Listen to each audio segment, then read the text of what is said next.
दीप्ति गोयल और आप देख रहे हैं ट्रू इंडिया न्यूज। आइए रुख करते हैं अब खबरों की ओर। कोऑर्डिनेटर आदरणीय जगदीश नादिया जी, आदरणीय रोशन जी और भारतीय जनता पार्टी के जिलाध्यक्ष आदरणीय देवेंद्र सालेचा जी, सभी पत्रकार मित्रों, आज ये मीडिया सेंटर जैसा आदरणीय नवदीप जी ने बताया, इसका शुभारंभ जोधपुर में हुआ है। कई दिनों से आप सब मित्रों की शिकायत थी कि हमको अलग अलग जगह बुक करके मीडिया के लिए आप सब लोगों से चर्चा करने के लिए आना होता है। मुझे लगता है कि कम से कम आज जोधपुर का मीडिया इसके लिए धन्यवाद है कि इनका तरह से बना हुआ media centre Bharatiya Janata party ने आज जोधपुर में प्रारंभ किया। मित्रों, वर्तमान से इस परिदृश्य में जब इस राजस्थान के कुशासन को उखाड़ फेंकने के उद्देश्य से भारतीय जनता पार्टी पिछले 5 साल से जो निरंतर संघर्ष कर रही है, कांग्रेस की वर्तमान सरकार के बाइपोलर होने, आपसी विग्रह का शिकार होने के कारण से जिस तरह की चुनौतियां राजस्थान में खड़ी हुई थी और एक छोटे से मतों के अंतर के कारण से आई हुई सरकार जिस तरह से समाज से जुड़े हुए विषय और राजस्थान की प्रगति और शांति व्यवस्था से उदासीन होकर के, उससे विमुख होकर के केवल और केवल कुर्सी बचाने, कुर्सी पर बने रहने या कुर्सी प्राप्त करने के संघर्ष के चलते हुए राजस्थान की 8 करोड़ जनता को पिछले 5 साल में खून के आंसू रोने के लिए मजबूर होना पड़ा। राजस्थान का हर वर्ग संवर्ग पिछले 5 साल में इस सरकार के विफलता के चलते हुए, सरकार की अकर्मण्यता के चलते हुए, सरकार के उनसे जुड़े हुए विषयों के प्रति प्राथमिकता के अभाव के चलते पूर्ण रूप से उनके जीवन में एक व्यवधान इस दृष्टिकोण से आया है। वर्तमान में भारतीय जनता पार्टी इस लक्ष्य को लेकर के और जनता के जिस विश्वास को अर्जित किया, उस विश्वास को लेकर जनता की जो पीड़ा पिछले 5 साल की, उस पीड़ा को निरंतर पीड़ा के लिए संघर्ष करते हुए उस संघर्ष के रथ पर आरूढ़ होकर जिस तरह से भारतीय जनता पार्टी इस चुनाव के समर में उतरी है,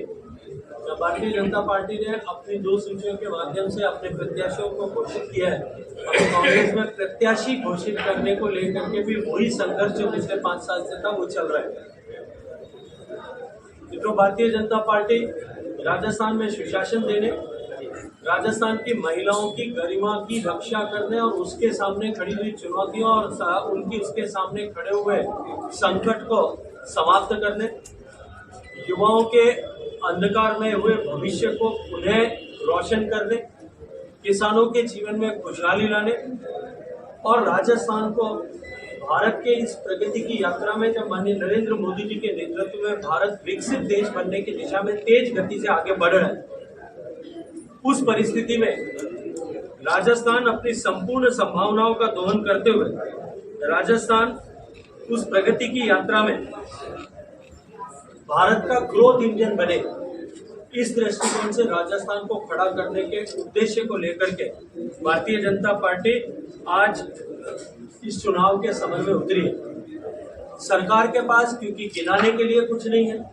थोथी घोषणाओं के अतिरिक्त, आधारहीन घोषणाओं के अतिरिक्त,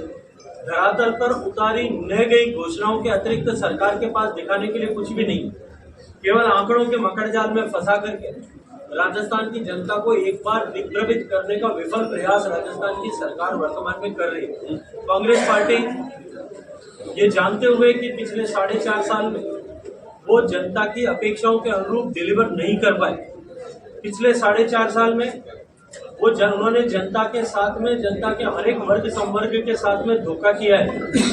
ये जानते हुए और पहचानते हुए पिछले 6 महीने से लगातार पहले महंगाई राहत शिविर के नाम पर, फिर महंगाई राहत शिविर में दी गई घोषणाओं के नाम पर और बाद में अभी 7 गारंटियों के नाम पर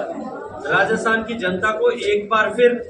धोखा देने और एक भुलावे और छलावे में लाने का विफल प्रयास कर रही है। लेकिन क्योंकि राजस्थान की जनता अब इन सब विषयों को ठीक से पहचान रही है और राजस्थान की जनता ने इन सब विषयों को ठीक से समझा भी है, तब राजस्थान की जनता इन कांग्रेस पार्टी की 7 गारंटियों की हकीकत को जानते हुए अब उनके बुलावे में नहीं आने वाली। मित्रों, राजस्थान की वर्तमान सरकार ने, कांग्रेस पार्टी ने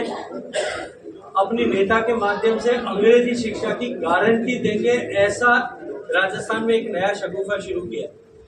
आखिर के 6 महीने में उन्होंने आनंद फानंद में अंग्रेजी विद्यालय खोले, बिना किसी तैयारी के खोले।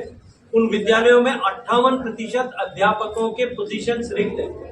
और उसमें जितने भी अध्यापक लगाए गए